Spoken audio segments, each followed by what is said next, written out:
The blade came down toward the child's head, and Émeline threw herself forward without thinking. The steel bit deep into her shoulder, splitting flesh and bone, but the 4-year-old heir behind her remained untouched.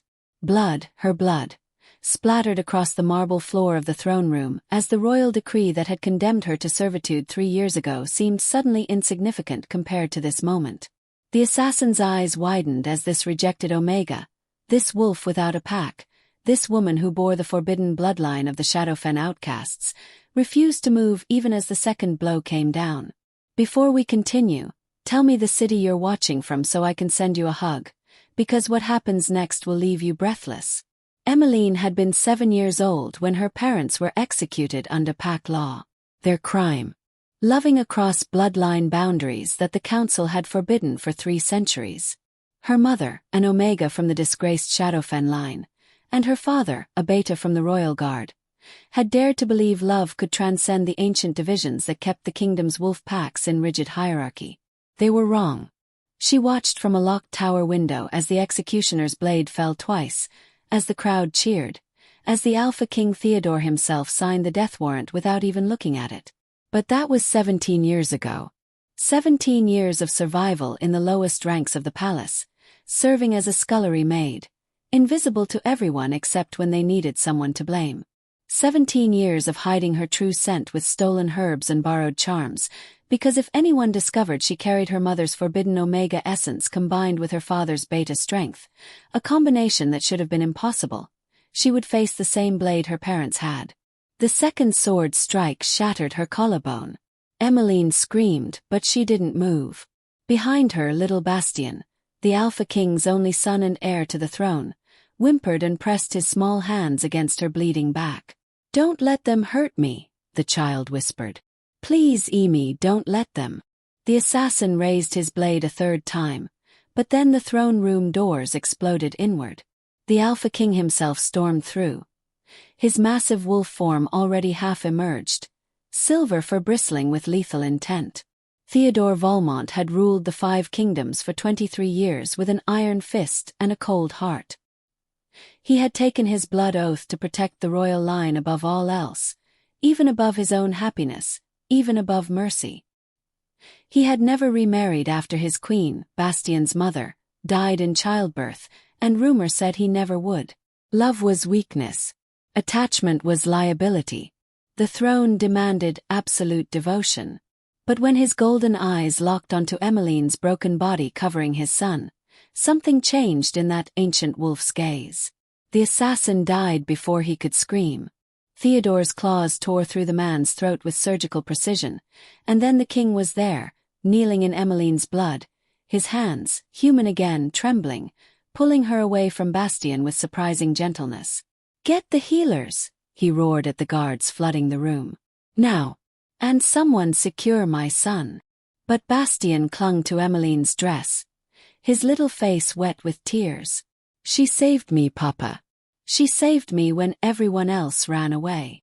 Émeline's vision swam.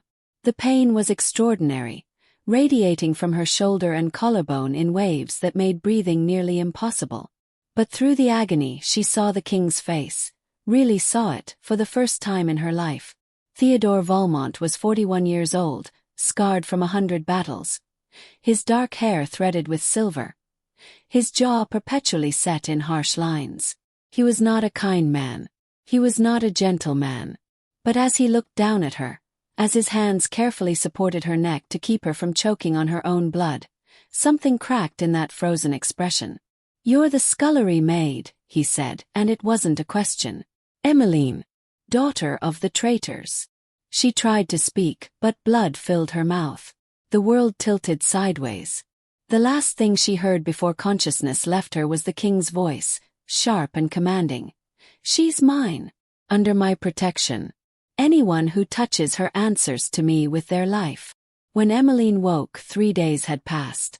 She was in a bedroom she didn't recognize, luxurious beyond anything she'd ever experienced, with silk sheets and a fireplace and actual glass windows that overlooked the palace gardens. Her shoulder and collarbone were wrapped in clean bandages that smelled of healing herbs, and the pain had reduced from unbearable to merely excruciating. A woman sat beside her bed, embroidering something with quick, efficient stitches. She looked up when Émeline stirred. "Finally," the woman said. "The king has been checking on you 6 times a day. Quite unusual for a man who supposedly cares for nothing but duty." She set aside her embroidery. "I'm Seraphine, the head healer. You're very lucky to be alive. Those sword blows should have killed you." Émeline's voice came out as a rasp. "Bastien. The young heir is perfectly safe thanks to you. He's been asking about you constantly. Won't let anyone else read him his bedtime stories." Seraphine poured water from a crystal pitcher and held it to Émeline's lips. "You've caused quite the stir, little mouse. The rejected Omega who threw herself in front of an assassin's blade to save the future king. The palace hasn't stopped talking about it."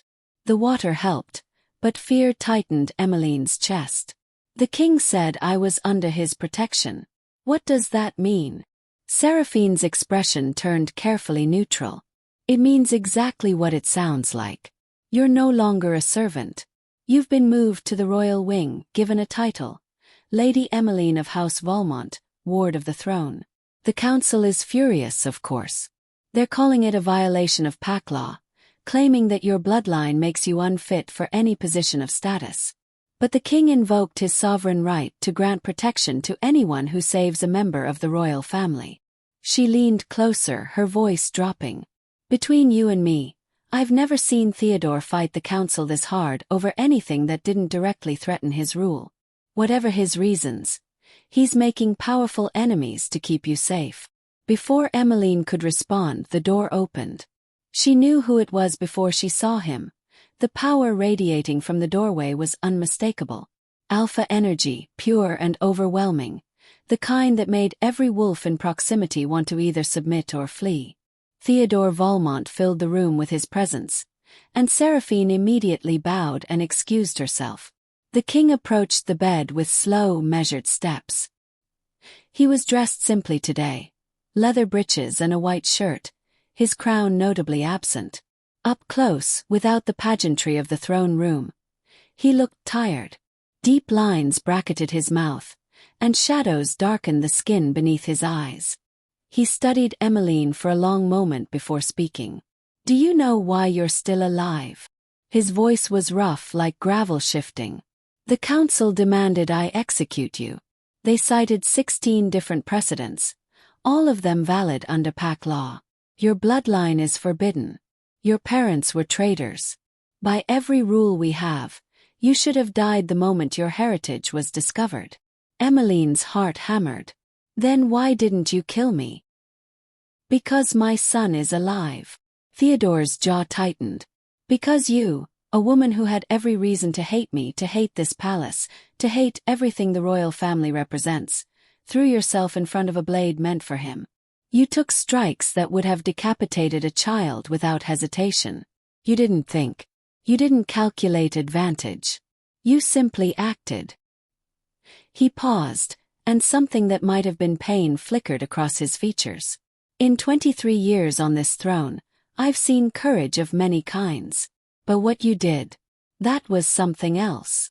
"I love Bastien," Émeline said quietly. "He's a good child. Kind. He doesn't deserve to die because of political games." "No, he doesn't." The king pulled a chair close to her bedside and sat, which was so unexpected that Émeline couldn't hide her shock. Kings didn't sit at the bedsides of servants. Even elevated servants. Even wards of the throne. "I need to understand something, Émeline. Your parents were executed when you were 7. You've lived in this palace as a servant for 17 years, knowing that I signed their death warrant, knowing that I could end your life with a word. Why save my son?" The question was direct, demanding honesty. Émeline met his golden eyes. Eyes that had seen countless deaths, eyes that held the weight of kingdoms, and told him the truth. "Because Bastien is innocent. Because punishing a child for the sins of others is the same evil that killed my parents. I won't perpetuate that cycle, not even for revenge." Something shifted in Théodore's expression. For just a moment the hard mask slipped and she saw grief there, old grief buried deep but never truly forgotten. Your mother's name was Marguerite, he said softly. I remember her. She served in the Queen's household before she married your father. She had a beautiful voice. The Queen loved to hear her sing. Émeline's breath caught. No one had spoken her mother's name in 17 years. You remember her. I remember all of them. Every execution I've ordered. Every life I've taken in service of the throne. I remember your father too, Luke. He was a good soldier. Loyal. When I signed that death warrant, he stopped looking away. I told myself it was necessary. That pack law existed for good reasons. That allowing forbidden bloodlines would destabilize everything our ancestors built. But lately, I wonder if I've been telling myself comfortable lies to avoid facing what I've become. The vulnerability in his voice was shocking. This was the Alpha King, the most powerful wolf in the 5 kingdoms, and he was confessing doubt to her. Émeline didn't know what to say, so she said nothing, just waited. Théodore stood abruptly, the moment of weakness passing. The council meets tomorrow to discuss your fate. They're going to push for your execution or at minimum exile. I won't allow either. You saved my son's life, and I pay my debts. But I need to offer them something. Some compromise that preserves your life while appeasing their concerns about bloodline purity. He turned back to her, and his next words were heavy with implication. There's one option that would silence all objections. It would bind you to the royal family permanently. Make your presence not just acceptable but unassailable under pack law. Émeline's pulse quickened. What option? I could claim you as my mate. The words hung in the air like a blade about to fall. Émeline stared at him, certain she'd misheard. That's impossible. You're an Alpha King. I'm a rejected Omega from a forbidden bloodline. Pack law explicitly prohibits. Pack law prohibits many things that I'm beginning to question, Théodore interrupted. But you're right that it's radical. Unprecedented even.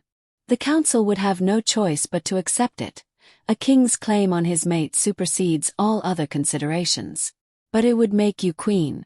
It would elevate your bloodline from forbidden to royal in a single declaration.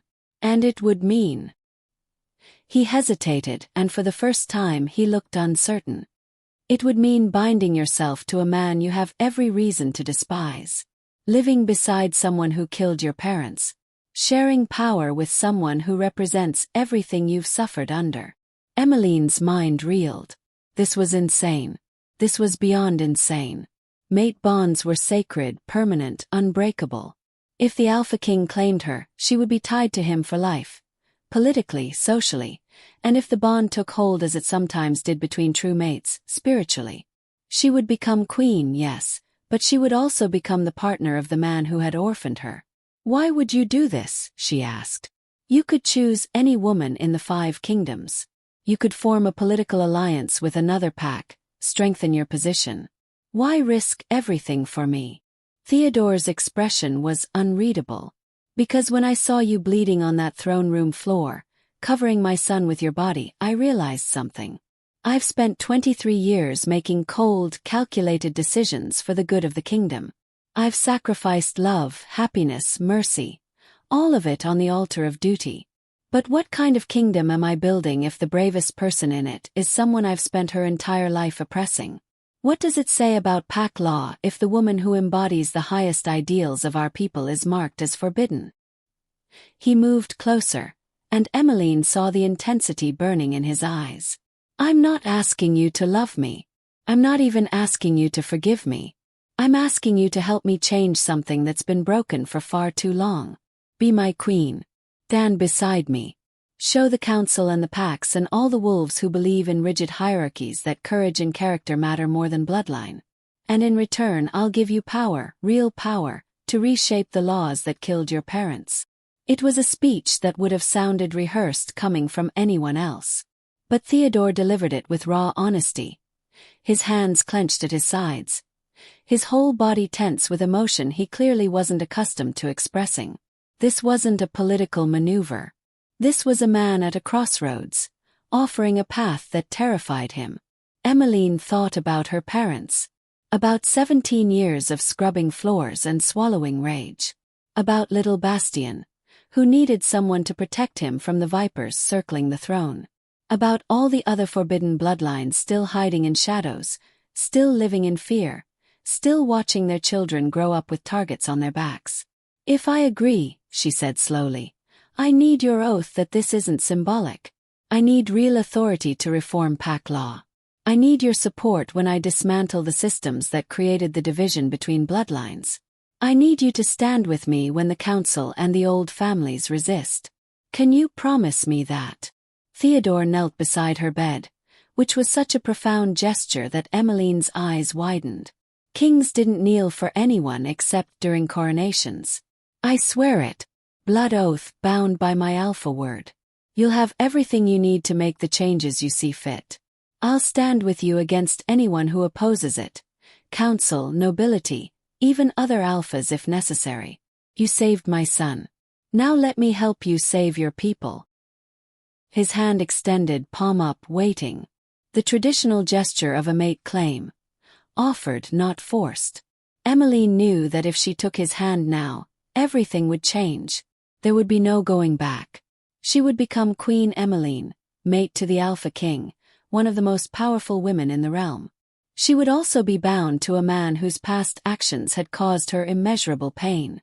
But she would have the power to ensure no other child watched their parents die for loving someone from the wrong bloodline. Émeline placed her hand in his. The mate bond snapped into place like a physical force. Émeline gasped as sensation flooded through her. Not the gentle warmth she'd heard other Omegas describe, but something fierce and overwhelming. She felt Théodore's strength, his barely contained power, the depth of guilt he carried like armor. And underneath all of it, she felt loneliness so profound it made her chest ache. This man had been alone for so long, making impossible choices, bearing impossible burdens, that he'd forgotten what it felt like to have someone stand beside him rather than behind him. Théodore's eyes flared golden as the bond took hold on his side. His breath came shorter. "I feel you," he said, wonder in his voice. "Your pain. Your determination. Your fire. I've never felt anything like this." "The bond is strong," Émeline managed. Her shoulder still hurt, but the pain seemed distant now, overshadowed by the connection thrumming between them. "I thought it would be gentler, easier." Théodore's laugh was rough. "Nothing about either of us is gentle or easy. Why should our bond be different?" He stood, pulling her up with him carefully, mindful of her injuries. "The council meets in 6 hours. We'll announce our mate bond then. They'll try to fight it, but pack law is clear. An alpha's claim is absolute. By sunset you'll be queen. And by sunset, half the nobility will want me dead," Émeline pointed out. "Yes." He didn't sugarcoat it. "The next few months will be dangerous. There will be assassination attempts, political maneuvering, outright rebellion from some of the old families. But you've already proven you're not afraid to face blades meant for others. And now you won't face them alone." The council chamber was exactly as Émeline remembered from the one time she'd been dragged there as a child. Cavernous, cold, designed to make supplicants feel small. 12 high-backed chairs arranged in a semicircle, each occupied by a council member representing one of the major packs. Chancellor Arnaud sat in the center seat, his white beard immaculately groomed, his expression one of barely contained fury. Théodore entered with Émeline at his side, his hand resting possessively on the small of her back. She'd been dressed in formal court attire, a deep blue gown that marked her as royal, her hair arranged in the style befitting a queen. The healers had worked overnight to ensure she could stand without visible pain, though her shoulder still throbbed with every heartbeat. The council members rose as the king entered, but their eyes were all on Émeline. She could read the emotions flickering across their faces: shock, outrage, disgust, calculation. These were the wolves who had upheld pack law for decades, who had grown fat and powerful on the rigid hierarchies that kept certain bloodlines at the bottom. To them, she represented everything they'd spent their lives keeping suppressed. "Your Majesty," Chancellor Arnaud said, his tone dripping with false courtesy. "We were expecting a discussion of security measures following the assassination attempt. We were not expecting this." His gaze raked over Émeline with unconcealed contempt. "Then let me clarify," Théodore said, his voice carrying the full weight of his alpha authority. 3 days ago, my son's life was saved by this woman. She took blows meant for the heir without hesitation. She bled for the future of this kingdom while guards and nobility fled. I'm here to announce that I've claimed Lady Émeline as my mate and future queen."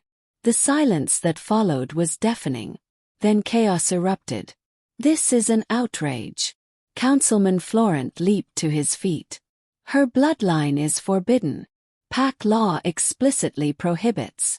Pack law explicitly permits an alpha's mate claim to supersede all other considerations." Théodore cut him off coldly. "Or have you forgotten the precedents you've all cited countless times when it suited your purposes? When Alpha Remy claimed his mate from the conquered northern territories, this council approved it despite her being from an enemy bloodline. When Alpha Bernard claimed his mate from the merchant class, you all celebrated the union. But now, when I claim a woman who saved my son's life, suddenly pack law is an insurmountable obstacle." "Those situations were entirely different," Chancellor Arnaud protested. "Those mates came from accepted lineages, even if their status was questionable. But this woman, her parents were executed traitors. Her mother's bloodline has been forbidden for 300 years. Allowing her to become queen would undermine the very foundations of our society." Émeline felt rage building in her chest. These were the same men who had stood silent while her parents died. The same men who had enforced the laws that had made her childhood a nightmare. She'd promised herself she would be strategic, diplomatic, careful. But standing there, watching them discuss her like she was a problem to be solved rather than a person who had nearly died for the heir, something inside her snapped. "Tell me, Chancellor," she said, her voice cutting through the arguing. The council members fell silent, shocked that she dared speak. "What exactly makes my bloodline forbidden? What crime did my ancestors commit that justifies 3 centuries of persecution?" Arnaud's face reddened. "Your ancestors betrayed the kingdom during the Blood Moon Wars. They sided with enemy packs, committed treason." "My ancestors were healers," Émeline interrupted. "I've read the histories, the real histories, not the propaganda you feed to the public. The Shadowfen line was renowned for healing magic that saved thousands of lives during the wars. But when the wars ended, the surviving alphas wanted to consolidate power. My ancestors refused to use their healing knowledge as a weapon, refused to create plagues and poisons for political gain. So those alphas declared the entire bloodline corrupted and forbidden, ensuring no future generation could challenge their authority with knowledge they couldn't control." The silence was absolute. Councilwoman Genevieve looked uncomfortable. Councilman Remy's expression had turned thoughtful. But Chancellor Arnaud's face was a mask of fury. "How dare you speak such lies in this chamber?" "They're not lies." Théodore's voice was steel. "I've read those same histories. In fact, I ordered the Royal Archives searched the day after Émeline saved my son. Everything she's saying is documented. The Shadowfen persecution was politically motivated, not based on any actual crime. We've been enforcing a 300-year-old power grab as if it were sacred law." Councilman Florent stood. "Even if that's true, it doesn't change the fact that pack law is pack law. We can't simply set aside centuries of tradition because it's suddenly inconvenient." "Can't we?" Théodore moved forward, his alpha presence filling the room until several council members actually stepped back.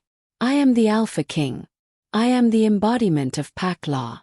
And I'm telling you that the law is about to change. Émeline will be queen.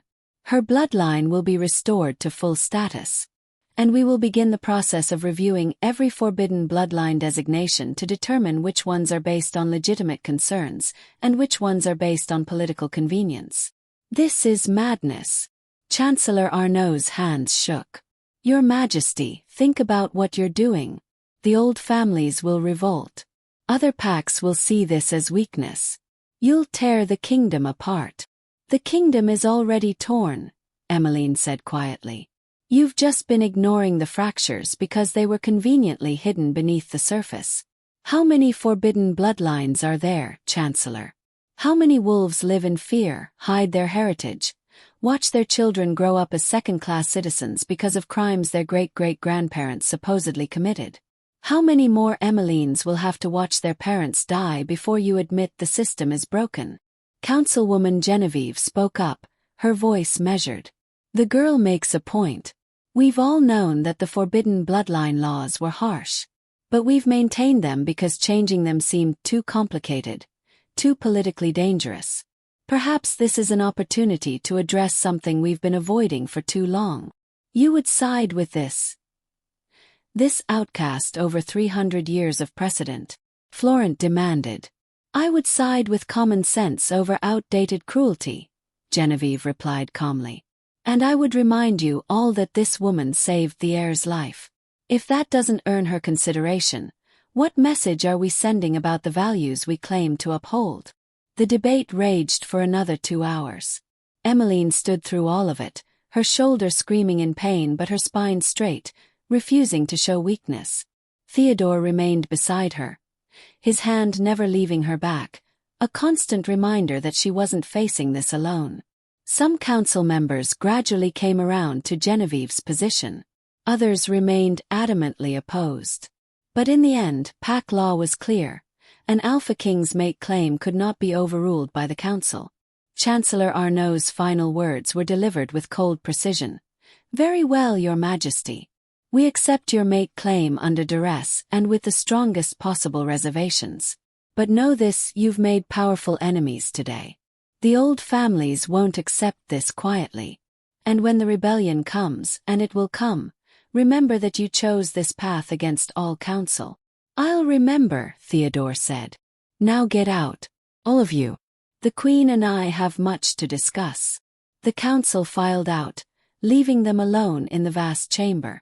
Émeline's legs finally gave out, and Théodore caught her, lowering her gently into one of the high-backed chairs. That went well, she said with dark humor. That was a disaster, Théodore replied, but there was something almost like approval in his eyes. You challenged the Chancellor directly. That took courage. That took stupidity. I made an enemy of the most powerful man in your council. You made an enemy who was already your enemy. Arnaud's family has been enforcing the forbidden bloodline laws for 5 generations. He built his entire political career on maintaining those divisions. You were never going to win him over. Théodore crouched in front of her chair, bringing his eyes level with hers. But you swayed Genevieve. And possibly Remy. That's 2 votes we didn't have before. In council politics, that's a victory. Émeline managed a weak smile. I never imagined I'd be learning council politics. You're queen now. Or you will be, once we complete the mating ceremony. You'll need to learn a lot of things very quickly. His expression softened slightly. But right now you need rest. The healers warn me that you pushed yourself too hard today. Let me get you back to your chambers. He lifted her effortlessly, cradling her against his chest as he carried her out of the council chamber. Émeline was too exhausted to protest. The bond between them pulsed with his concern, his determination, and underneath it all, a growing warmth that might have been affection or might have been something else entirely. Théodore, she said as they walked through the palace corridors, guards falling into step behind them. What happens if this doesn't work? What happens if we can't change enough minds? If the rebellion Arnaud warned about actually happens? Then we fight, he said simply. Together. That's what mates do. The mating ceremony took place 3 days later in the palace's ancient chapel. It was a small affair by royal standards. Just the immediate household, a handful of trusted advisors, and little Bastien, who stood as witness with a serious expression that made him look much older than 4. The priest conducting the ceremony was visibly uncomfortable binding a king to a woman from a forbidden bloodline, but he didn't dare refuse. Émeline wore white, traditional for an Omega claiming a mate, though the gown had been modified to accommodate her still healing shoulder. Théodore wore his crown and formal robes, looking every inch the powerful Alpha King. But when he took her hands in his, speaking the ancient vows that would bind them for life, his voice was gentle. I, Théodore Valmont, Alpha King of the Five Kingdoms, claim you as my mate before moon and stars, before pack and throne. I swear to protect you, to stand with you, to share my strength when yours falters. I bind my life to yours, my fate to yours, until the last breath leaves my body. Émeline's hands trembled as she replied, I, Émeline of House Shadowfen, accept your claim. I swear to stand beside you, to share your burdens, to offer my strength when yours falters. I bind my life to yours, my fate to yours, until the last breath leaves my body. The priest bound their hands with a silver cord, speaking the final blessing. When he stepped back, the mate bond that had been forming since that moment in Émeline's sick room suddenly completed itself. The sensation was overwhelming, not painful, but so intense that Émeline gasped. She felt Théodore's presence in her mind, not as thoughts but as pure emotion. His determination, his guilt, his fierce protectiveness. And underneath it all, a longing so deep it made her want to weep. Théodore kissed her, and the bond flared brighter. The small audience applauded, but Émeline barely heard them. All she could feel was this connection, this impossible link to a man who had been her enemy and was now something else entirely. You're mine now, Théodore murmured against her lips. And I'm yours. No council, no law, no political maneuvering can break what we've just forged. But even as he spoke, Émeline felt a chill run down her spine. The mate bond let her sense things about him that he tried to hide, including the fear he wouldn't voice. He believed they were in danger. Serious danger. And soon. The first assassination attempt came that very night. Émeline woke to the sound of breaking glass. She rolled out of bed, the massive royal bed she now shared with Théodore, though they'd spent the night on opposite sides, neither quite ready to consummate a bond forged from necessity rather than love. The king was already moving. His wolf form halfway emerged, golden eyes blazing in the darkness. Stay behind me, he growled. But Émeline had spent 17 years surviving in the shadows. She grabbed a silver candlestick from the nightstand, heavy, solid, a decent weapon in a pinch, and positioned herself so that she could see both the window and the door. 3 figures in black dropped through the shattered window. Assassins, trained and deadly, their movements coordinated. The fight was brutal and swift. Théodore's claws tore through 2 of the attackers with vicious efficiency, but the third got past him, heading straight for Émeline. She swung the candlestick with all her strength, catching the assassin across the temple. The man went down hard, but not before his knife sliced across her forearm. Blood welled up, hot and immediate. More guards burst through the door, securing the room. Théodore was at Émeline's side instantly, his hands examining her arm with surprising gentleness for someone still half-shifted. You're hurt. I'm alive. She looked at the unconscious assassin. We need him questioned. Find out who sent them. The interrogation took 3 hours, and methods Émeline preferred not to think about too closely. But by dawn they had their answer. The assassination had been ordered by a coalition of old family nobles, led by Chancellor Arnaud's nephew. The message was clear. The old guard would not accept a queen from a forbidden bloodline without a fight. We need to arrest them, Émeline said as she sat in the strategy room, her arm freshly bandaged. Around her, the king's closest advisors argued about next steps. Every single noble involved in this plot. Make an example that attempts on the queen's life will be punished with the full force of the throne. That would mean arresting a third of the nobility, General Mathieu protested. The political fallout. The political fallout of not responding is worse, Émeline interrupted. If we show weakness now, if we negotiate or compromise, we're telling every enemy we have that assassination is a viable strategy. We're telling them that I'm not really queen, that my life is worth less than political convenience. Théodore, who had been silent through most of the meeting, suddenly stood. The Queen is right. Issue arrest warrants for everyone implicated. Seize their properties.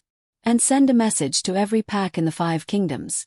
Any attack on Queen Émeline is an attack on the throne itself, and will be met with absolute retaliation. The arrests began that afternoon. Nobles screamed about injustice as guards dragged them from their estates. Chancellor Arnaud's nephew tried to run and was caught at the border. The old families flooded the palace with protests, but Théodore met each one with the same cold response. You tried to murder my mate. Be grateful you're facing a cell instead of an executioner's blade. But the unrest was spreading. In the streets of the capital, people argued about the new queen. Some celebrated her. A woman who had risen from nothing to the highest position in the land, who had literally bled to save the heir. Others condemned her as an abomination, a forbidden bloodline that would bring curses upon the kingdom. Fights broke out. Protests turned into riots. The city watch worked overtime trying to maintain order. Émeline watched from the palace balcony as her coronation procession wound through streets lined with both cheering supporters and angry protesters. Théodore stood beside her, his hand clasped firmly in hers. His presence a constant reassurance through the mate bond. But she could feel his worry. This was exactly the instability he'd feared. Maybe we moved too fast, she said quietly. Maybe we should have waited, built more support before. No. His voice was firm. The moment I claimed you, this became inevitable. The old families would have fought us no matter when we moved. At least this way we control the timing. We choose the battlefield. And if we lose, then we lose together. He turned to face her fully, and the intensity in his golden eyes stole her breath. But I don't intend to lose. Neither should you. You're not just a symbol, Émeline. You're genuinely brilliant.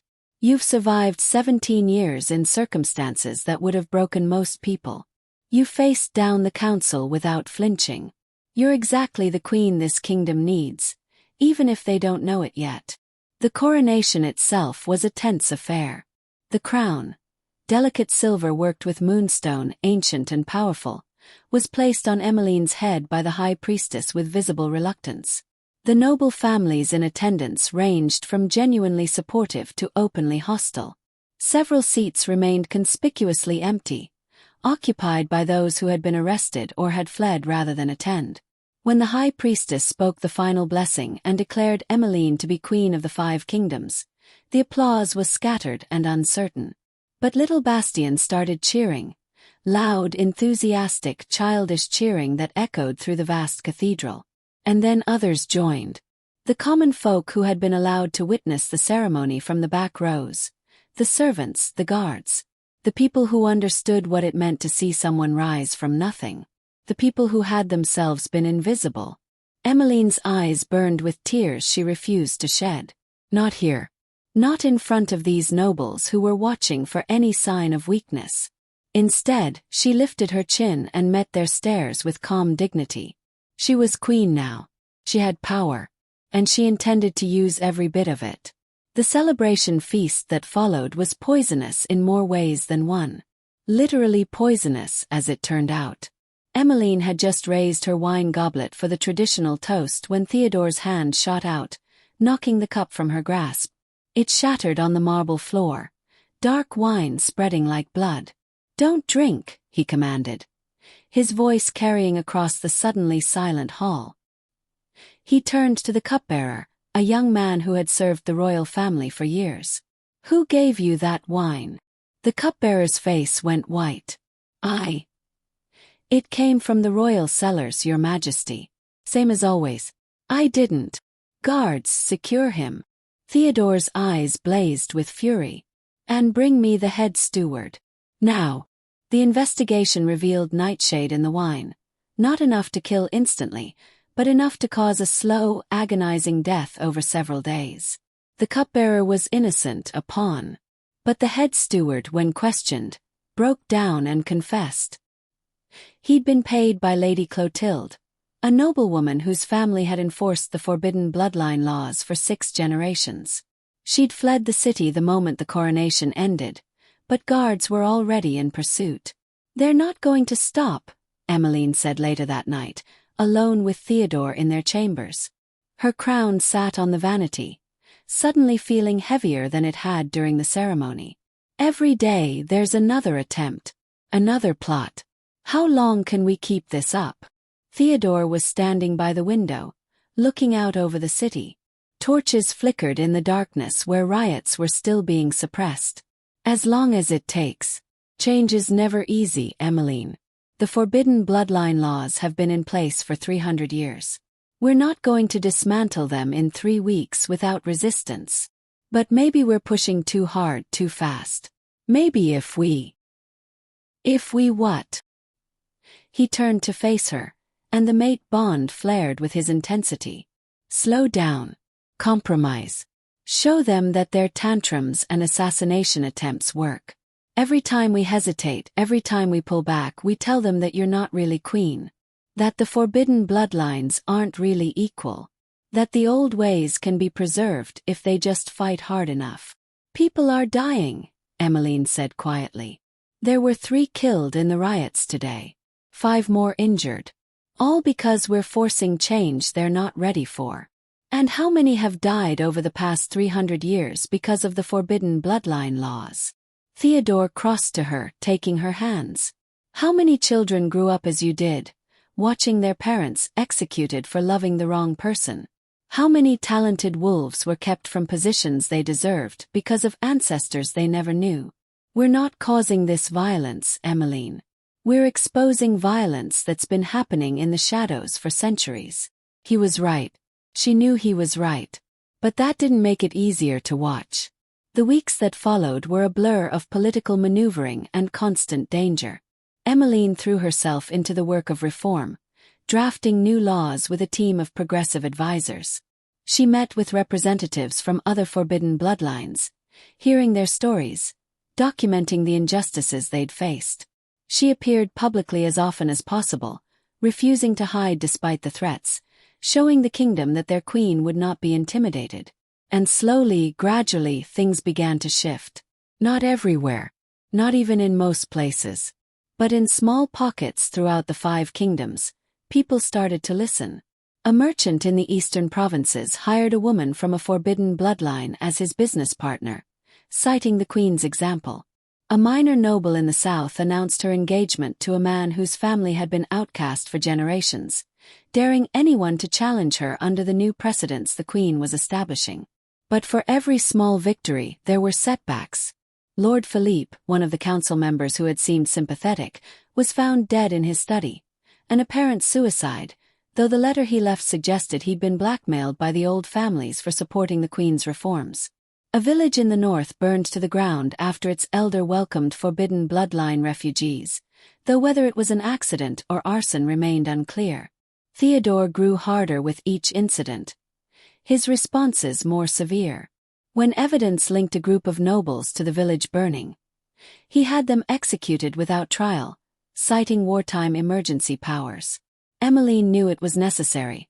These were acts of terrorism, deliberate attempts to destabilize the kingdom, but she watched her mate becoming the cold, ruthless king she'd heard stories about, and it frightened her. "You're losing yourself," she told him one night after he'd ordered another round of arrests. "This isn't justice. This is revenge. This is survival," he countered. "They're trying to start a civil war, Émeline. If I show mercy, if I hesitate, more innocents will die. I won't let that happen. But where does it end? How many executions before we become exactly what we're fighting against?" The argument escalated, both of them too stressed and exhausted to moderate their words. It ended with Théodore storming out of their chambers and Émeline crying alone for the first time since her coronation. The mate bond ached with their discord, a physical pain in her chest that wouldn't ease until he returned hours later. His anger burned out, replaced by exhaustion. "I'm sorry," he said, kneeling beside the bed where she still sat. "You're right. I'm letting this consume me. I'm becoming the man I swore I wouldn't be." "No, I'm sorry." Émeline cupped his face in her hands. You're trying to protect the kingdom, protect me. I know the decisions you're making aren't easy. I don't want this to destroy you. Destroy us. Us. He repeated the word like it was precious. 6 weeks ago there was no us. There was a king and a servant who saved his son. Now there's a mate bond, a queen, a partnership. When did that happen? Gradually. Then suddenly. Émeline smiled despite her tears. I didn't expect to care about you, Théodore. I certainly didn't expect to love you. But somewhere between the council chambers and the assassination attempts and the late-night strategy sessions, you became the person I can't imagine facing any of this without. His eyes widened. You love me. I think I do. Which is terrifying and probably foolish and definitely complicated given that you signed my parents' death warrant, but yes. I love you. Théodore kissed her then. Not the formal kiss from their mating ceremony, but something deeper, rawer, desperate. The mate bond sang between them, amplifying every sensation until Émeline couldn't tell where she ended and he began. When they finally broke apart, both breathing hard, his forehead rested against hers. I don't deserve you, he whispered. But I love you too. So much that it terrifies me. 'Cause now I have something to lose. Now the threats against you aren't just political problems to be solved. They're personal attacks on the person who's become the center of my world. They made love that night for the first time since their mating ceremony. And it was nothing like the cold political union they'd both expected. It was passion and tenderness and desperate need. Two people clinging to each other in the middle of a storm. Afterward, lying tangled in silk sheets with her head on his chest, Émeline felt the mate bond settle into something solid and unshakable. Whatever happens, she said, we face it together. Together, Théodore agreed. Always. But fate had other plans. The next morning, Émeline woke to find Théodore already gone. Unusual, since he typically waited for her to wake. A note on his pillow explained he'd been called to an emergency council session. She dressed quickly and headed for the council chambers, but guards stopped her at the door. The council is in closed session, Your Majesty. The king ordered that no one be admitted until they've reached a decision. Émeline's instincts screamed warning. A decision about what? The guard looked uncomfortable. I don't know the details, Your Majesty. But messengers arrived from all 5 kingdoms overnight. It's serious. She paced outside the chambers for 2 hours, the mate bond giving her vague impressions of Théodore's emotional state. Anger, frustration, and something that felt like despair. When the doors finally opened, the king emerged looking 10 years older. His eyes found hers across the hall, and the sorrow in them made her breath catch. What happened? We need to talk. Privately. He took her arm, guiding her to a small antechamber away from curious ears. Once the door closed, he pulled her into his arms, holding her so tightly she could barely breathe. I'm so sorry, Émeline. I'm so sorry. Théodore, you're scaring me. What's going on? He pulled back, keeping his hands on her shoulders. The other 4 kingdoms are threatening war. Their alphas sent joint letters to the council overnight. They're calling your coronation an abomination, a violation of ancient treaties that govern how the kingdoms maintain the bloodline laws. They're giving me 30 days to annul our mating and return to traditional pack law, or they'll consider it an act of aggression against the established order. Émeline's world tilted. They can't do that. Mate bonds can't be annulled. It's impossible. Nothing is impossible if the alternative is civil war across all 5 kingdoms. His voice broke. The council is divided. Half want to resist, consequences be damned. The other half are terrified. They're pointing out that we're not prepared for a multi-front war. That our allies are few and our enemies are many. That this entire crisis could have been avoided if I just followed tradition and chosen a mate from an acceptable bloodline. So what are you saying? Émeline's voice was barely a whisper. Are you saying you want to annul the bond? No. The word exploded from him. Gods no. Never. But Émeline, if we refuse, thousands will die. Maybe tens of thousands. The other kingdoms will invade. And we'll be fighting a war on 4 fronts simultaneously. And even if we somehow win, the kingdom will be devastated. Everything we've been trying to build, all the reforms, all the progress, will be destroyed in the conflict." She understood what he was really saying. They had a choice. Their love or the lives of countless innocents. Their bond or the stability of the realm. Each other or everything they'd been fighting for. "There has to be another way," she said desperately. "Some compromise, some negotiation. I've been searching for one all morning. So has the council. There's nothing. The other alphas have made their position clear. They see what we're doing as a threat to the entire system they've built their power on. They're not interested in compromise. They want capitulation or war." Émeline felt tears streaming down her face. Through the mate bond, she felt Théodore's anguish matching her own. This was impossible. They couldn't break a mate bond. The magical and spiritual connection that tied them together was permanent, unbreakable by any known means. But they could reject each other publicly, could live separate lives, could pretend the bond didn't exist. It wouldn't end their connection, but it would satisfy the political demands. It would also destroy them both. "How long do we have?" she asked. 30 days. After that, the other kingdoms mobilize for war. Then we use every one of those 30 days.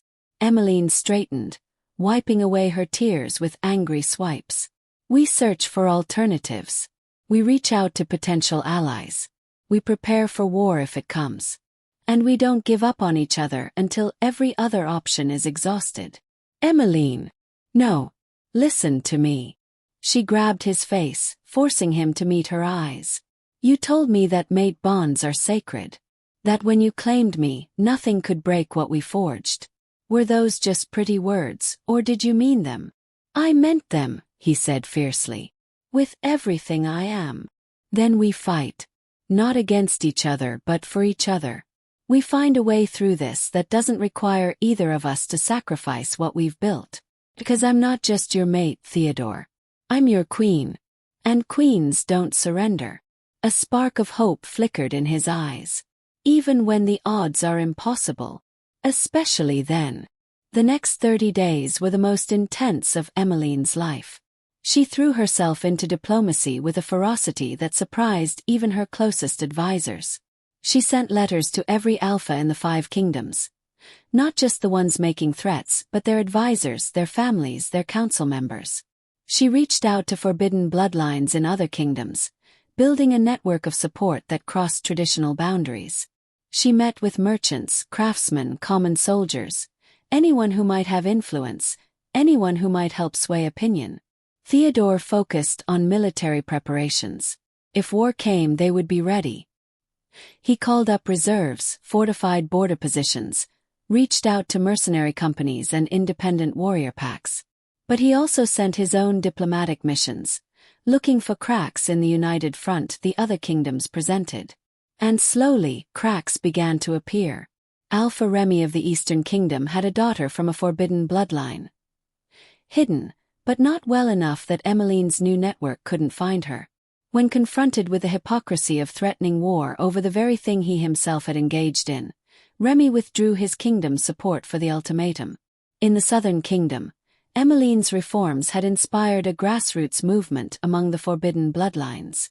They staged peaceful protests, disrupted commerce, made it clear that war in the name of preserving their oppression would face massive internal resistance. The Southern Alpha, pragmatic above all else, recalculated the cost-benefit analysis and backed down. 2 kingdoms down. 2 to go.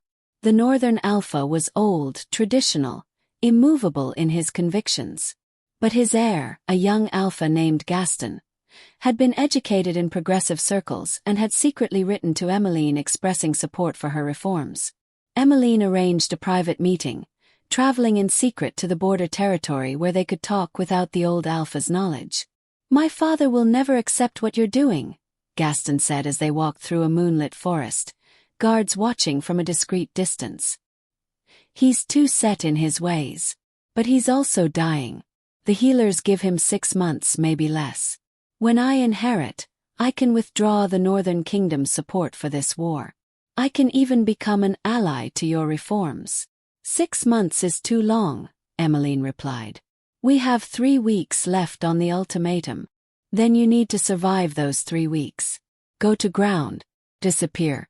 Make it impossible for the Western Kingdom to justify an invasion when there's no clear target. He stopped, turning to face her fully. I'm risking everything telling you this. My father would have me executed for treason if he knew. But I believe in what you're doing, Queen Émeline. I believe the forbidden bloodline laws are wrong. And I believe you and King Théodore represent something the 5 kingdoms desperately need. Change. If I disappear, it looks like we're backing down. It undermines everything we've fought for. If you die in a war you can't win, it ends everything you've fought for permanently. Gaston's expression was earnest. Sometimes the brave thing isn't standing and fighting. Sometimes it's living to fight another day. Émeline returned to the capital with much to think about. She discussed Gaston's proposal with Théodore late into the night, weighing their options. The Western Kingdom, ruled by the ruthless Alpha Dominique, remained their biggest threat. Dominique had been the one to organize the other Alphas, the driving force behind the ultimatum. He saw the forbidden bloodline reforms as an existential threat to his power, and he wouldn't back down easily. We could try to assassinate him, one of Théodore's generals suggested during a strategy meeting. Without Dominique, the Western Kingdom's position collapses. No. Émeline's voice was sharp. We're not becoming murderers. That makes us no better than the people who've tried to kill me a dozen times over. Then what do you suggest? The general asked, not unkindly. We're running out of time and options. What Émeline suggested was radical, dangerous, and possibly insane. She would go to the Western Kingdom herself. Not in secret but openly as queen. She would request a formal audience with Alpha Dominique and make her case directly. She would bring with her representatives from every forbidden bloodline in the 5 kingdoms, living proof that the people he wanted to keep oppressed were real, human, deserving of dignity. He'll kill you the moment you enter his territory, Théodore said flatly. This is suicide. Maybe. Or maybe he'll be so surprised by the audacity that he'll actually listen.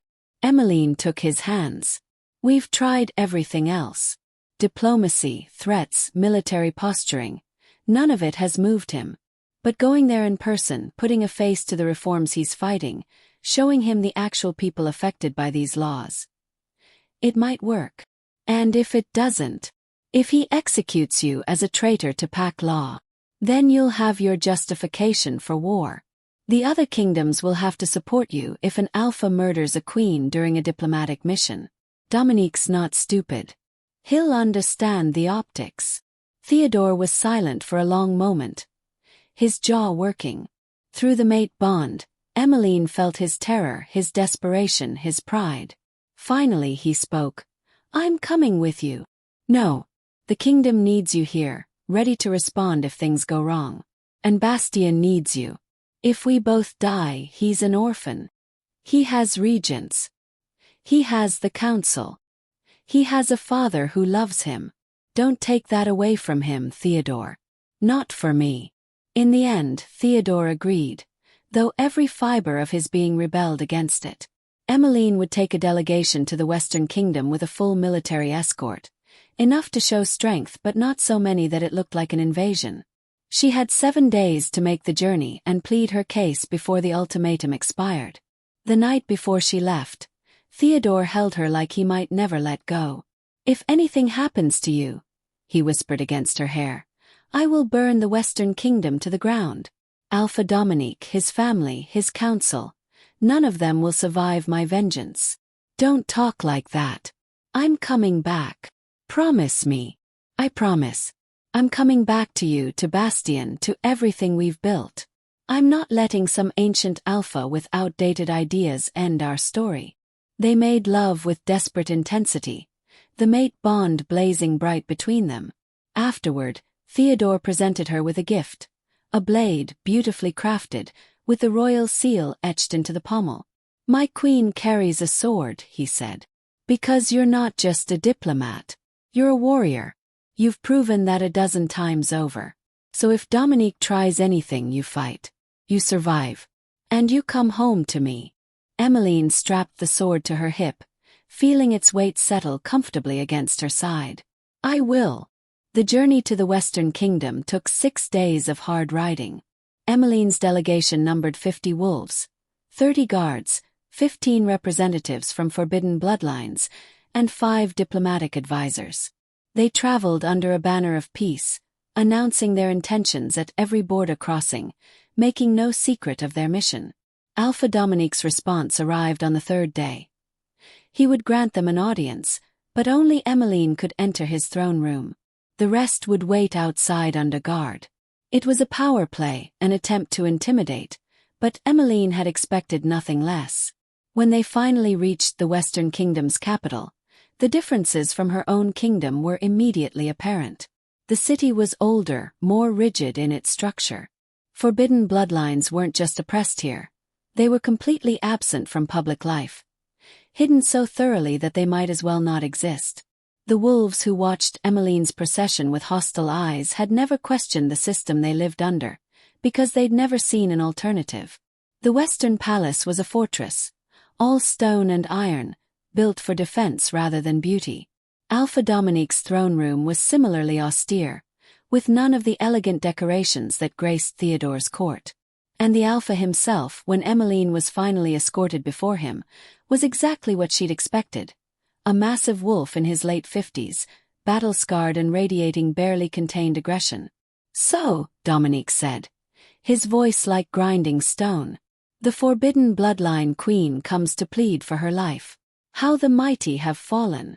Émeline stood straight, refusing to bow more than protocol demanded. I come to discuss peace, Alpha Dominique. To find a solution that doesn't require thousands of deaths. The solution is simple. Annul your illegal mating to Théodore. Return to whatever gutter you crawled from. Let the 5 kingdoms restore proper order. My mating is not illegal.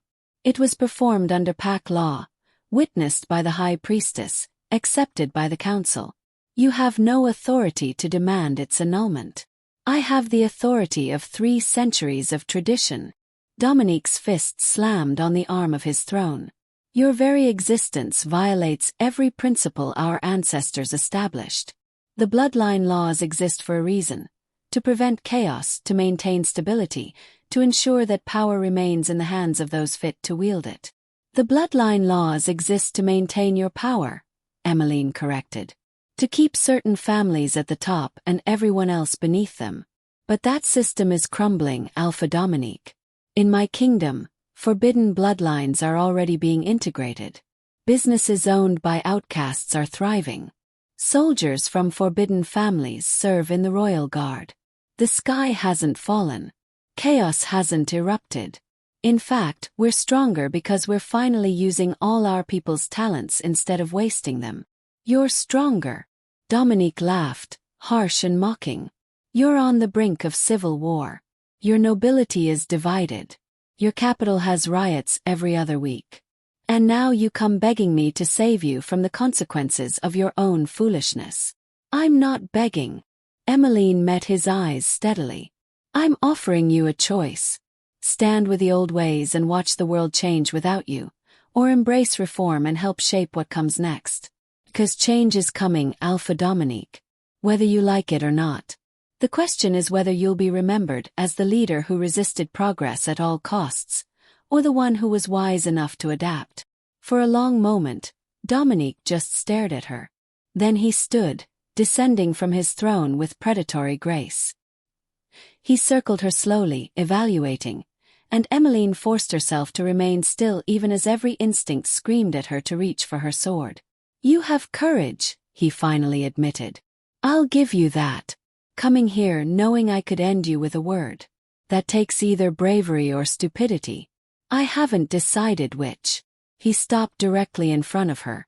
But courage alone won't save you. The bloodline laws have kept the 5 kingdoms stable for 300 years. Your reforms threaten that stability. And I will not allow one idealistic girl playing queen to undo centuries of careful order. Then you leave me no choice. Emeline's hand moved to her sword hilt. I challenge you. Single combat. If I win, you withdraw your support for the ultimatum and allow the reforms to proceed. If you win, I'll accept exile and the dissolution of my political authority. The throne room went deathly silent. Dominique's eyes widened with genuine surprise. You can't be serious. I'm an alpha with 50 years of combat experience. You're a barely trained Omega who's been queen for 2 months. I'll kill you in under a minute. Maybe. But at least I'll die fighting for what I believe in, rather than hiding behind threats and ultimatums. Émeline drew her sword, Théodore's gift, gleaming silver in the torchlight. What do you say, Alpha Dominique? Are you brave enough to face me yourself, or do you need your armies to do your fighting for you? It was a calculated insult, designed to provoke exactly the response she needed. Dominique's face flushed with rage, his wolf rising to the surface. You dare. I dare. I've dared from the moment I stood between an assassin's blade and a 4-year-old child. I've dared every time I survived another attempt on my life. I've dared by loving a man I should have hated, by taking a throne I was never supposed to reach, by believing that courage and character matter more than bloodline. She raised her sword in formal challenge position. So yes, Alpha Dominique. Dare. The question is whether you do. Dominique's laugh was low and dangerous. You want single combat. Fine. We'll settle this the old way. But know this, girl, when I kill you, your mate will have no choice but to accept the terms of the ultimatum. Your death will accomplish nothing. We'll see. They fought in the palace courtyard, surrounded by Dominique's wolves and Émeline's small delegation. The Alpha was as dangerous as advertised, faster than his age suggested, stronger than seemed possible, with centuries of battlefield instinct guiding every move. Émeline was outmatched from the first exchange of blows. But she'd spent 17 years surviving in a palace that wanted her dead. She knew how to fight dirty. When Dominique pressed his advantage, expecting her to retreat, Émeline instead threw herself forward into the attack, accepting a slice across her ribs to get inside his guard and drive her blade toward his throat. He barely deflected in time, and for the first time, uncertainty flickered in his eyes. The fight raged for long, brutal minutes. Émeline took hit after hit. A gash on her thigh, a deep cut across her shoulder, blood flowing freely from a dozen wounds. But she kept moving, kept attacking, refusing to fall even when she should have. The mate bond sang in her chest, carrying Théodore's strength even across the distance separating them. She wasn't alone. She would never be alone again. Dominique was tiring. For all his experience he was older, and the pace Émeline was setting, reckless, aggressive, unsustainable, was wearing him down. His next strike came a fraction slower. His defense had a gap. Émeline took it. Her blade sliced across his chest, drawing blood. Not a killing blow, but a definitive strike that proved she could have killed him if she'd chosen. She stepped back, breathing hard, blood dripping from her many wounds, and raised her sword in a gesture of completion. Do you yield, Alpha Dominique? The courtyard was silent except for their heavy breathing. Dominique looked down at the blood on his chest, then up at Émeline with new respect in his eyes. How? He demanded. You should be dead 3 times over. I should have been dead at 7 years old.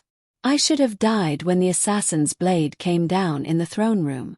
I should have died in a dozen other attempts on my life. But I keep surviving, Alpha Dominique. Because I have something to fight for that's bigger than myself. She lowered her sword. Now, do you yield? Long pause. Then, incredibly, Dominique laughed. Genuine amusement instead of mockery. You're either the bravest wolf I've ever met or the most insane. Probably both. He sheathed his own weapon. I yield. You've earned that much. Relief flooded through Émeline, so intense she nearly collapsed. But she kept her feet, kept her spine straight, as Dominique continued. I'll withdraw the Western Kingdom's support for the ultimatum. But understand this, I'm not doing it because I agree with your reforms. I'm doing it because you've proven you're willing to bleed for them. That kind of conviction deserves respect, even when I think you're wrong. I'll take it, Émeline said. As she was escorted to healers, as her wounds were treated and bandaged, as diplomatic documents were drawn up formalizing Dominique's withdrawal, Émeline felt the mate bond pulse with triumph and relief. Théodore knew. Across the distance, he felt her victory, her pain, her survival. And she felt his overwhelming love in return. The journey home took 7 days. Longer than planned because Émeline needed time to heal. But when the capital finally came into view, when she saw Théodore waiting at the gates with Bastien in his arms, the pain didn't matter anymore. She dismounted and ran despite her injuries, and Théodore met her halfway, crushing her against him while Bastien squeezed between them, all three of them holding each other like they'd never let go. "You came back," Théodore whispered against her hair. "You promised and you came back." "Always," Émeline replied. "Always." The weeks that followed were a whirlwind of reform. With the external threats neutralized, Émeline threw herself into the work she'd been preparing for since her coronation. New laws were drafted, erasing the forbidden bloodline designations one by one. Reparations were established for families who had been persecuted. Educational programs were created to help previously outcast wolves integrate into society. It wasn't perfect. There was still resistance, still prejudice, still those who longed for the old ways. But change was happening, real and permanent, and Émeline could see it in the faces of the wolves who had lived their whole lives in fear and now walked freely through the capital. One afternoon, 6 months after her return from the Western Kingdom, Émeline stood on the palace balcony watching the city below. Théodore joined her, slipping his arms around her waist from behind, his chin resting on her shoulder. "What are you thinking about?" he asked. "Everything. How far we've come. How far we still have to go." She leaned back against him. "I was thinking about my parents, wishing they could see this, wishing they knew their deaths weren't meaningless, that something good came from that terrible loss." "They'd be proud of you," Théodore said quietly. "I never met them, but I know they would be. You've taken the pain they caused and transformed it into something beautiful. That's..." He paused, emotion thick in his voice. "That's extraordinary." Émeline turned in his arms, reaching up to cup his face. "We did it together. You gave me the platform. You stood beside me when everyone else said it was impossible. You're just as responsible for these changes as I am." "No. I'm just a man who was lucky enough to be saved by someone far braver and better than he deserved." He kissed her softly. "But I'll spend the rest of my life trying to be worthy of you." Movement at the balcony doors made them turn. Bastien stood there, now 5 years old and growing into a thoughtful, kind child who adored his stepmother. "Papa, Emi, can we go to the gardens? I want to show you the flowers I planted." "Of course," Émeline said, taking his hand. "Lead the way, little prince." As they walked together, the Alpha King, the queen from a forbidden bloodline, and the heir who represented their future, Émeline thought about how impossible this all would have seemed a year ago. How much had changed. How much they'd all changed. But the change wasn't over. That night, as she and Théodore prepared for bed, Émeline shared news she'd been holding close for weeks, waiting for the right moment. "I'm pregnant." Théodore froze, his shirt half removed. "What? Pregnant?" "The healer confirmed it yesterday. We're going to have a child." For a moment, he just stared at her. Then he crossed the room in 3 strides, pulling her into his arms with such joy that she laughed. "A child. A child. An heir with both royal blood and forbidden bloodline heritage. The living proof that everything we've fought for can work. Or a target for everyone who still opposes the reforms," Émeline pointed out. "This child will face challenges we can't even imagine yet. Then we'll face them together. All of us. As a family." Theodore's hand moved to her stomach, resting there with gentle reverence. "This child will grow up in a kingdom where bloodline doesn't determine worth. Where love across boundaries isn't treason. Where courage matters more than pedigree. We've given them that gift. Not just us. Everyone who fought for change.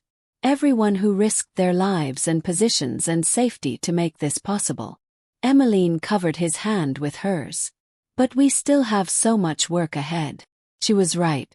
The pregnancy became public knowledge within weeks, and with it came a fresh wave of controversy. Some celebrated a royal heir born of the new unity they'd fought for. Others called it an abomination, prophesied doom, spread rumors that the child would be cursed or deformed because of its mixed heritage. The council reconvened multiple times to debate the succession implications. If this child, their child, was born healthy and whole, it would shatter the last remaining arguments about forbidden bloodlines producing weak or corrupted offspring.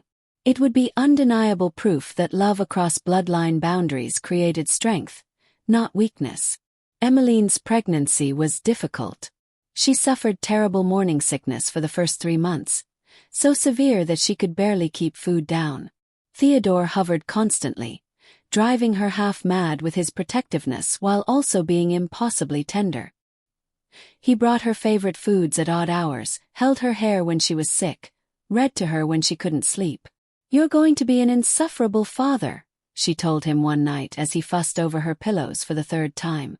"I'm going to be the father who doesn't lose his mate or his child to complications that could have been prevented with proper care," he countered. "So yes, I'll be insufferable if that's what it takes." But despite his vigilance, trouble found them anyway. When Émeline was 5 months pregnant, showing clearly and no longer able to hide the evidence of their coming child, another assassination attempt struck. This time the target wasn't just her. It was specifically aimed at ending the pregnancy. The poison was subtle, slipped into her tea by a servant who had been bribed by distant relatives of Chancellor Arnaud. It wasn't meant to kill Émeline, that would have been too obvious, but to cause a miscarriage that would look natural. The healers caught it in time, but barely. Émeline spent 3 days hovering between life and death while Théodore raged and grieved in equal measure. When she finally woke, weak but alive, the first thing she felt was panic. The baby. Still there. Still fighting. Just like their mother. Theodore's voice was hoarse from hours of shouting orders and praying to gods he'd long since stopped believing in. "The healers say you both should have died. They don't understand how you survived." "Stubbornness," Émeline managed with a weak smile. "And the mate bond. I felt you, pulling me back every time I started to slip away." The servant who had poisoned her was executed within the hour. Arnaud's relatives were arrested, their properties seized, their titles stripped. Théodore's fury was apocalyptic. He gave a speech to the assembled court that made grown wolves tremble, declaring that any further attempts on his mate or unborn child would result not just in the death of the perpetrator but the complete destruction of their entire family line. "You can't make threats like that," Émeline said when they were alone again. "That's collective punishment. That's the kind of tyranny we're trying to end." "I don't care." His voice was raw. "I almost lost you. I almost lost our child. I will burn this entire kingdom to ashes before I let that happen again." "No, you won't. 'Cause that's not who you are. That's not who we are." She took his hand, pressing it to her belly where their child grew. "Feel that. That little flutter. That's our baby, alive and strong because we chose love over hate. Because we chose reform over revenge. We can't betray that now." It took days for Théodore's rage to cool enough for reason to return. But eventually, with Émeline's guidance and the counsel of their most trusted advisors, he walked back the collective punishment threat while still making it clear that the consequences for harming the queen would be severe and personal. The pregnancy continued. Émeline grew round with their child, her body changing in ways that were both miraculous and uncomfortable. She had to modify her court appearances, sitting rather than standing for long periods. She couldn't fight anymore, much to her frustration, which meant Théodore insisted on doubling her guard detail. But she continued working. New legislation passed almost monthly now. The educational reforms were showing results. Children from forbidden bloodlines were excelling in the newly opened academies, proving their talents had merely been suppressed, not absent. The economic benefits of integrating previously outcast workers were becoming undeniable, with productivity increasing across multiple industries. Still, resistance simmered. Lord Matthias, a wealthy landowner from the old nobility, began organizing what he called a preservation movement, wolves who believed the reforms were destroying traditional pack culture. They held rallies, distributed pamphlets, and generally made nuisances of themselves. But they stayed within legal bounds, so Émeline couldn't suppress them without becoming the tyrant her enemies claimed she was. "Let them talk," she told Théodore. "Let them organize and protest and voice their objections. That's the difference between us and the old system. We don't silence dissent. We answer it with better arguments and better results." Théodore disagreed, seeing danger in allowing opposition to organize openly. But he respected Émeline's judgment enough to let her strategy play out. And remarkably, it worked. As months passed and the kingdom didn't collapse into chaos, as the promised disasters failed to materialize, the preservation movement gradually lost momentum. People were seeing with their own eyes that the reforms led to prosperity, not ruin. Émeline was 8 months pregnant when the Northern Alpha's death was announced. True to his prediction, the old wolf had lasted 6 months after her visit. Just barely. His son Gaston immediately assumed the throne and sent word that he would be visiting the capital to formalize his support for the reforms. The visit was a triumph. Young Alpha Gaston brought with him representatives from the northern forbidden bloodlines, wolves who had lived in hiding their entire lives and were now stepping into the light. The joint declaration he signed with Théodore and Émeline became known as the Three Kingdoms Accord, a formal agreement to abolish all forbidden bloodline laws across their territories and work together to encourage other kingdoms to follow suit. "This is how it spreads," Émeline said as she watched Gaston's procession leave the capital. Her hand rested on her swollen belly, feeling their child kick. Not through war or force, but through example and alliance. Other alphas will see 3 kingdoms thriving under the new system and realize they can't maintain the old ways forever. 2 weeks later, Émeline went into labor. It was late evening when the contractions started. Painful, regular, unstoppable. The healers were summoned immediately, and Théodore refused to leave her side despite traditional protocol that said fathers should wait elsewhere. "I didn't stand beside her through everything else just to abandon her now," he told the scandalized midwife. "I stay." The labor was long and difficult. Émeline had survived sword wounds and assassination attempts, but bringing a new life into the world was its own kind of agony. She screamed, she cried, she cursed Théodore's name more than once, which he took with grace and encouragement, holding her hand even when she squeezed hard enough to leave bruises. "You can do this," he whispered during a brief respite between contractions. "You've done impossible things before. You'll do this impossible thing too." "This is different," she panted. "Before I was only risking myself. Now you're bringing our daughter into the world." He kissed her forehead. "Because you're going to survive this and so is she, and we're going to be a family." "I know it." "How do you know it's a girl?" "I don't. But I've been hoping." His smile was tender. "A daughter with your courage and your fire. What could be more perfect?" At dawn, after hours of labor that felt like years, Émeline gave one final, desperate push and heard the sound she'd been waiting for. A baby's cry, loud and indignant and beautifully alive. The midwife lifted the infant, and Théodore's laugh was half sob as he announced, "A girl. We have a daughter." They named her Marguerite, after Émeline's mother. Little Marguerite had Théodore's golden eyes and Émeline's dark hair, and when the healers examined her thoroughly, they pronounced her perfectly healthy. No curse, no weakness, no corruption from her mixed bloodline. Just a beautiful, normal, squalling baby who would someday be queen. The kingdom celebrated for 3 days.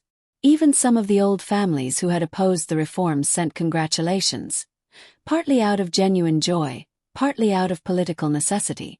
Marguerite was the heir now, second in line after Bastien, and opposing her too openly would be seen as treason. Émeline spent the weeks after Marguerite's birth in a haze of exhaustion and overwhelming love. She'd thought she understood devotion when she'd saved Bastien from the assassin, but this was different. This was her child, part of her and part of Théodore, the living embodiment of everything they'd fought for. When she nursed her daughter in the quiet hours before dawn, when she felt Marguerite's tiny hand grip her finger with surprising strength, she understood finally why parents did impossible things for their children. But motherhood didn't mean she could stop being queen. Work continued, albeit at a slower pace while she recovered. She held council meetings with Marguerite sleeping in a bassinet beside her chair, scandalizing the older members but establishing a new precedent. Queens could be mothers and leaders simultaneously. One afternoon, 3 months after Marguerite's birth, Councilwoman Genevieve requested a private audience. The older woman had become one of Émeline's strongest allies on the council, but she looked troubled as she entered the Queen's chambers. "Your Majesty, I've received disturbing reports from the western provinces. Lord Matthias's preservation movement isn't as dormant as we thought. They've been recruiting in secret, building an actual militia. And their rhetoric has shifted from preserving tradition to actively resisting reform." She handed over several documents. "These were intercepted by our intelligence network. They're planning something big." Émeline read through the documents, her blood running cold. The preservation movement had evolved into something more dangerous. An organized resistance group with weapons, training, and a plan to strike at the heart of the reforms by targeting the institutions Émeline had created. Schools for forbidden bloodline children, integration programs, even the hospitals that now treated all wolves equally regardless of heritage. How many are involved? Hundreds, possibly thousands. They've been clever, keeping their true numbers hidden. Lord Matthias is providing funding and coordination, but he's insulated himself legally. We can't arrest him without concrete proof of illegal activity. Then we get proof. Émeline's voice was steel. "Send our best investigators. Infiltrate if necessary. I want to know everything about this organization. Who leads it, where they meet, what they're planning, and when they plan to do it. And Genevieve, we do this quietly. If they realize we're onto them, they'll scatter and reform somewhere else." The investigation took 6 weeks and revealed a conspiracy far more extensive than anyone had imagined. The preservation movement had contacts in the military, sympathizers on the council, and even a few servants within the palace itself. They were planning a coordinated strike on the first anniversary of Marguerite's birth, a symbolic gesture meant to show that the reforms would end where they began, with the death of the child who proved they could work. Émeline felt sick when she read the final intelligence report. These weren't just political opponents anymore. These were terrorists willing to murder a baby to make their point. "We arrest everyone," Théodore said, his fury barely contained. "Tonight. Simultaneously. We don't give them time to realize we know. That's 300 arrests across 5 provinces," General Mathieu pointed out. "It'll look like a purge. It might turn moderates against us, make martyrs of the conspirators. I don't care how it looks. They're planning to kill my daughter." "Our daughter," Émeline corrected gently. She understood his rage, felt it herself, burning in her chest like wildfire, but she also understood the political implications. "But Mathieu's right. We need to be strategic. We arrest the leaders and anyone directly involved in planning violence. The rest, the ordinary members who just attended rallies and meetings, we surveil but leave alone for now. We can't arrest people for their beliefs, only for their actions." It was a compromise nobody loved, but it was the right approach.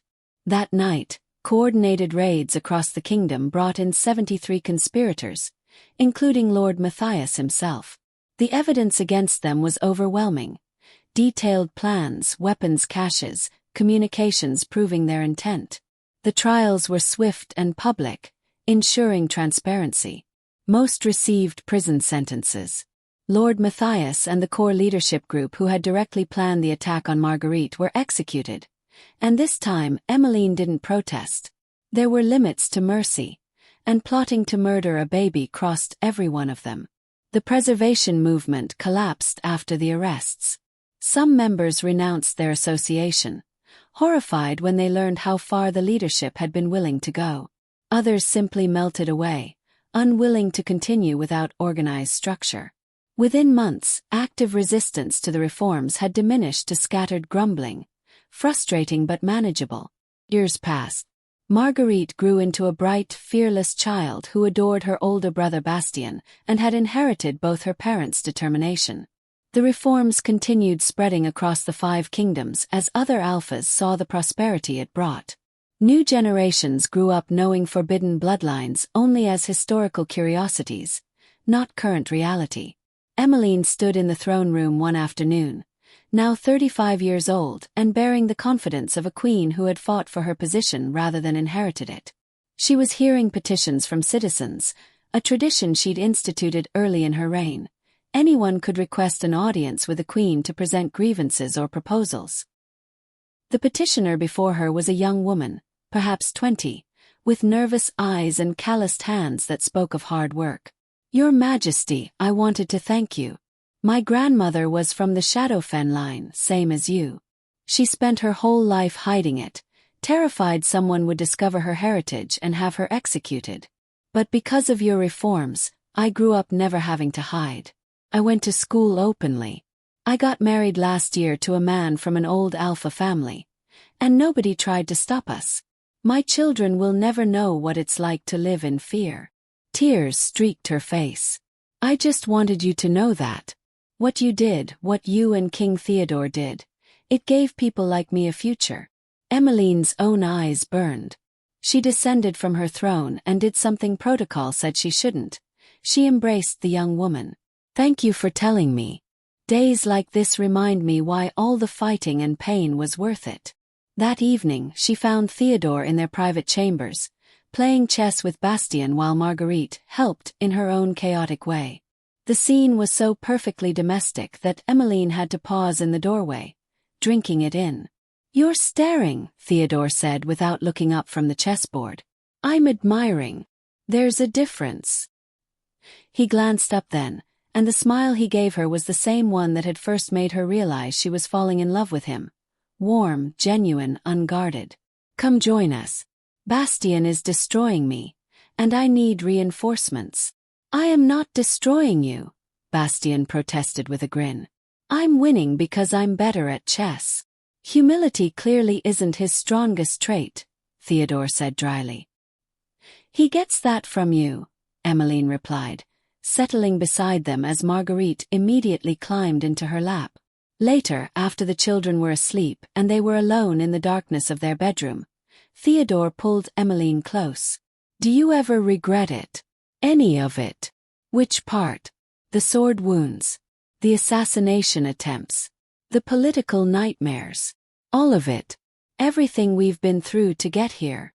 Émeline thought about her parents, executed for loving across forbidden boundaries. About 17 years as a servant, invisible and powerless. About the moment she'd thrown herself in front of a blade for a child who wasn't hers. About the impossible journey from the lowest position in the kingdom to its highest. "Not for a second," she said finally. "Every scar, every struggle, every impossible choice, it all led here. To you. To our children. To a kingdom where love matters more than bloodline. How could I regret that? Even though I signed your parents' death warrant. Even though I was the king who enforced the very laws that made your childhood hell." It was a question he'd asked in various forms over the years, as if he couldn't quite believe she'd forgiven him. And every time her answer was the same. "You were doing what you thought was right under an unjust system. But when you saw a chance to change that system, you took it, even though it cost you politically, even though it put you in danger. You chose to be better. That's what matters." "I chose you," he corrected. "Everything else followed from that." "We chose each other," Émeline said. "And we keep choosing each other every day. That's what makes this work." Years turned to decades.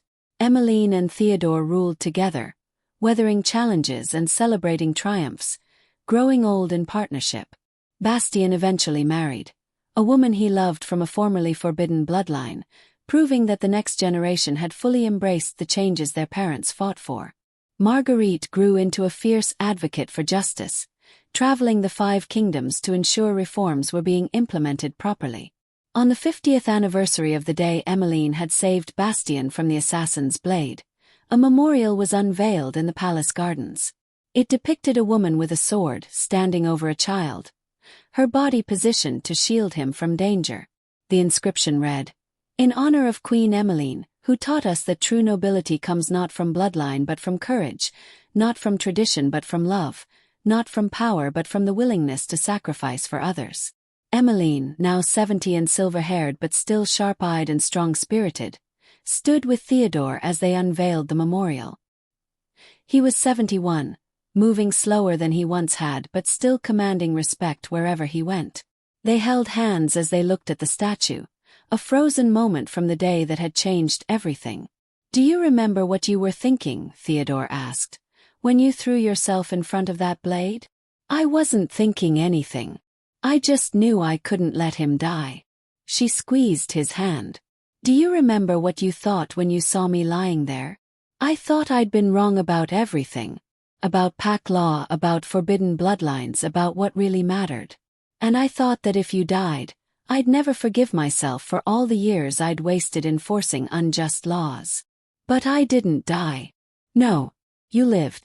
You fought. You changed the world." He turned to face her fully, and despite the lines on his face and the silver in his hair, his eyes held the same intensity they'd had that day in her sick room when he'd first offered his claim. "And you let me change with you. You let me be better than I was. That's the greatest gift anyone's ever given me." Émeline smiled, rising on her toes to kiss him despite their age, despite the crowd watching, despite protocol. "We gave each other that gift. That's what mates do." The celebration continued around them. Music and dancing, children playing, wolves from every bloodline gathering together in harmony. It wasn't perfect. There were still prejudices, still those who longed for the old ways, still work to be done. But standing there in the garden, watching the kingdom they'd built together, Émeline felt a profound sense of peace. She had taken sword blows to shield the Alpha King's heir. He had claimed the rejected Omega instantly. And together they had transformed not just their own lives but the entire kingdom.